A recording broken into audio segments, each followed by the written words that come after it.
Vikings at Bears. Open Bears -3. Then there was 2.5s on Tuesday, and that's what has happened. Mostly 2.5s, although you can find a 3. The total opened at 45.5. It inched up a little bit on Tuesday, and now it's gone down. There was even 46s available on Tuesday. Now 45s, 44.5s. Vikings coming off a bye.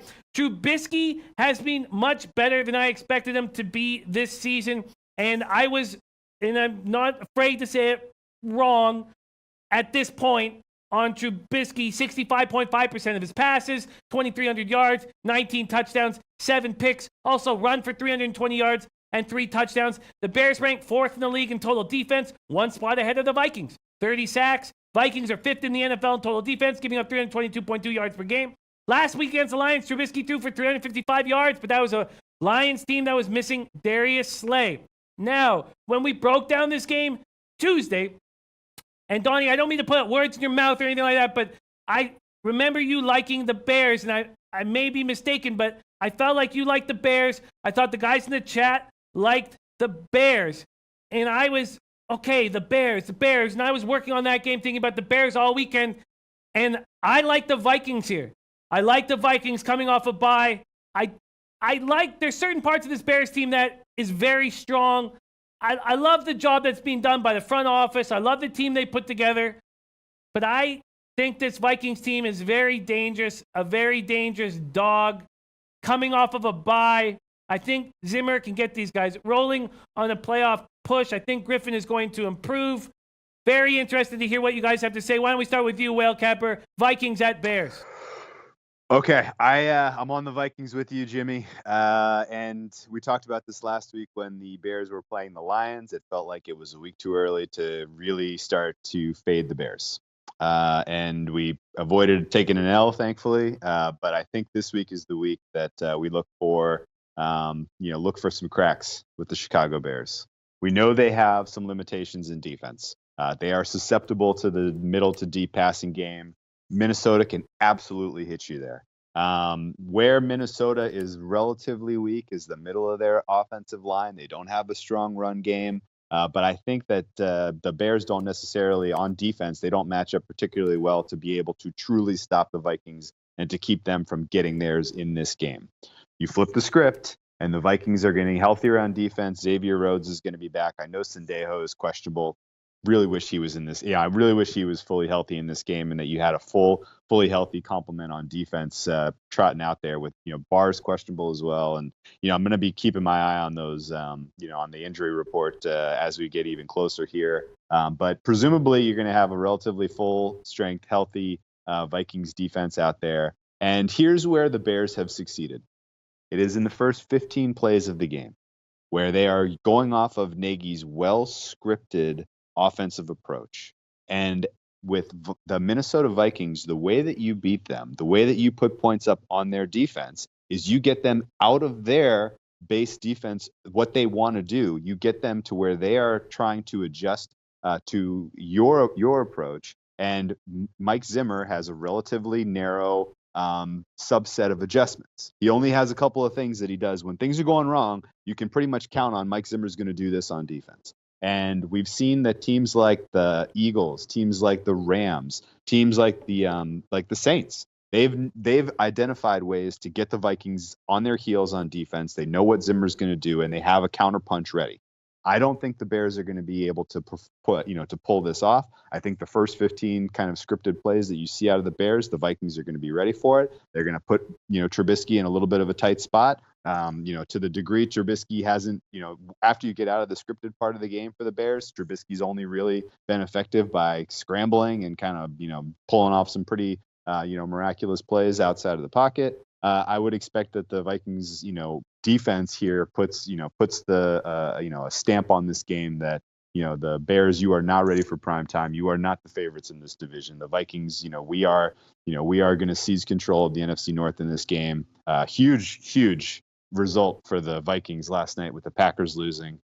They get the Packers next week in prime time. So Vikings, prime time, back-to-back weeks. I'm going to back them this week.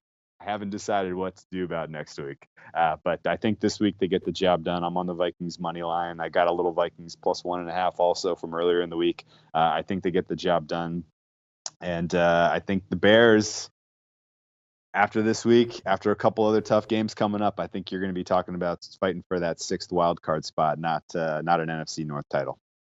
I agree. I am so excited about this game Sunday night. Eric Nisbet says, Vikings, I'm a Bears fan, also lean under. Parlay Poppy, under looks good. Farshad Asami, battle of defenses, Vikings and under. Sean Mick, as a Bears fan, I don't see us winning. True has not faced a pass rush like the Vikes. And then Tom Marino says, I think the value is with the Vikings getting points, but I think the better value is with the over. And that fire says the under could be the play. Donnie right side, Sunday night, Vikings at Bears. Yeah, I mean, the Vikings do have some positives coming in here, getting healthy, but the one thing that's not a positive is Dome team going outdoors in bone-chilling type temperatures out there and a lot of muscle tissue injuries, which the Vikings are fighting back. And Dalvin Cook popped handy in 21-degree weather. Barr coming back, another popped handy situation. How long is Xavier Rhodes going to play? Shoot, he tried to play the week before and re-injured his ankle. If he goes down early in that football game, that could be a key indicator. I just like the way the Bears are playing at home. And again, I keep getting back to the New England game. Outside of 2 defensive touchdowns, they beat the New England Patriots and are undefeated and rolling teams at home in Chicago. Do I think they're the better team? No, I've stated it right now. I think the Chicago Bears win this football game and still lose the division to the Minnesota Vikings, because once the Vikings get it going and rolling, I think they'll be good. But this has the makings of that great Kirk. Remember Kirk Cousins? All that money. Boy, he looks good against those bum teams out there, and you get him into a game where he has to fight for his life. That interception is coming, and Khalil Mack, 100% healthy now, will be the one to serve that one up on a platter. This front seven for Chicago is athletic, fast, nasty, and mean, and we've all seen Kirk Cousins drop back at the, oh my God, I'm going to roll out of the pocket. Interception return the other way. Ooh, Kirk Cousins again with that interception. Chicago Bears at home, outside, getting the Vikings outside of the dome. They take care of business on Sunday night in a big way. Double-digit victory, Chicago Bears. Double-digit victory. Wow. Double-digit victory. Wow, Donnie pulling out enormous balls. The biggest balls we've seen around here in Look at some that. time. Wait to see Dalvin Cook. Wait to see Dalvin Cook try to put a triple fat goose jacket under his jersey to try to just get out there and play in this football game. I can't wait for these dome babies to get out there in that windy conditions of the monsters of Midway. Holy wow. Donnie right side. My God. Interesting. That is incredibly exciting, Donnie. Incredibly exciting. Donnie, you have any feel for this over that's been creeping down? It's a tough one. I mean, it really is. I think it sits about right. But when you're looking at conditions, I mean, it can get windy in Chicago at times, but it doesn't. As long as there's not wind in the NFL, they really don't care about the game being 25, 28 degrees or whatever it is. Both of these teams have really good defenses, which you would think would lead to turnovers, and turnovers usually lead to points. I actually have a feeling this game might stay a little bit on the over side as opposed to the underside here.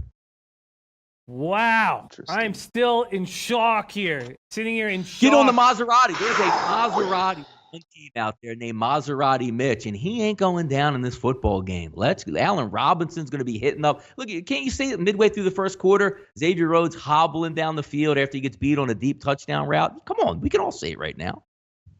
Can I challenge you an important point here? Please do. What's Chicago got going on next week? Out of curiosity, they playing on Thanksgiving. Thanksgiving game? Yeah, come on. Yeah, you don't think they're kind of looking at this like, oh, we're favored, we're at home, this is an important divisional game, sure, but we're favored. We're going to beat the Vikings at home. We beat everybody at home.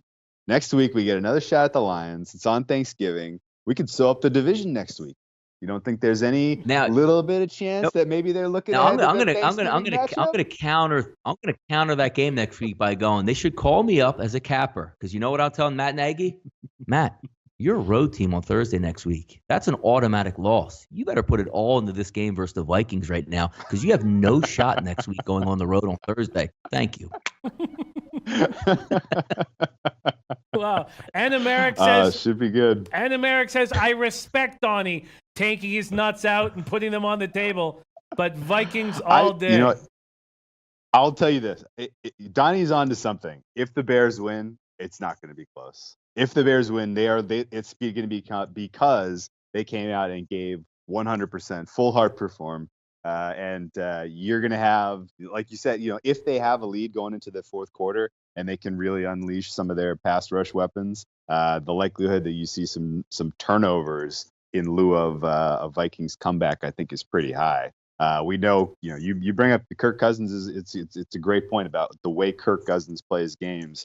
If things are going sideways, they're going to go all the way sideways. He's a great front runner, and he's a really good front runner, Kirk. He is. He is. And honestly, my cap is counting on front running. Like I'm like the Bears are, when they get, when things are clicking and they have the right game plan early, then things go well. But because the Bears have not made good adjustments at all. Like when they've gotten burned in games, they just continue to get burned. We saw, what was week one? God, isn't it gonna be crazy how important that week one comeback for the Packers is going to be in terms of how the whole NFC North plays out? Like if the Bears had won that game, they had held on, and they had it. They had that game dead to rights. If they had held on in that one, if Matt Nagy had gone for it on fourth down, just ran his guy, Howard out there for a 1 yard gain instead of kicking the stupid field goal. I think you're talking about a very different landscape in the NFC North. But I think you make a fair point. If you like the Bears in this spot, the line you get, you're not like don't lay extra juice to get 2.5. Like that's silly. Like the Bears aren't gonna kick a last second field goal to get the win here. If they win, I think they're gonna do it in style like the way Donnie lays it out. But honestly, the Vikings defense, I think, is the unit that comes out of this game looking the strongest. Because I do think they're going to. It's my favorite game of the week. It's literally my favorite game to watch. This week. I can't wait for it Sunday night. It is going to be fun, man. I am. Well, that was an extremely exciting breakdown. My unbelievable, Donnie. I can't wait to watch this, and I can't wait to be embarrassed and come on the show Tuesday. Let me ask you this. Man. I should have played it down the middle. Let me ask you this, Whale Capper. Wow. No, it's much more fun this way. Let me ask you this, Whale Capper. If you had not put your bet in, like me, would Donnie's breakdown concern you to the extent of not laying the bet? No. And it's, for me, I mean, he makes a ton of good points. And I think that his, the narrative he just laid out there and the way that game goes is probably 30-40% likelihood. The problem is that I see this much more as much closer to a 50-50 game. I think there is a lot of outcomes here where the Vikings, are able to limit Mitch Trubisky early enough in this game and really kind of dictate the way that the game is played out. And for those reasons, if you're going to give me Vikings on the money line at plus 120, plus 125, I'm going to take that every time. Oh, wow. Yeah, I agree, though. Because I don't think this game is going to come down to it's 21-21 with a minute to go in the fourth quarter. And when I say like double digits, it sounds great. Like most people think, 41-14. Like double digits just has to be 27-17. We're not talking about he just made a point that it was going to be 41-7. These two teams are really good, really good. And it's going to be fun to watch. I just think the Bears had the advantage getting this one home. And this coming from the guy that still says the Bears win this game and the Vikings still win the division. Hey guys, thanks for tuning in to our channel. Now we've put a lot of work into producing all these free videos, so please help us out and keep all our content free for you forever by simply liking, sharing, commenting, and subscribing. Now, not to mention, a visit to our industry-leading website will warm the hearts of all our SBR employees, especially myself. Now, the links are over there to the left, so do check those out. Thanks for watching.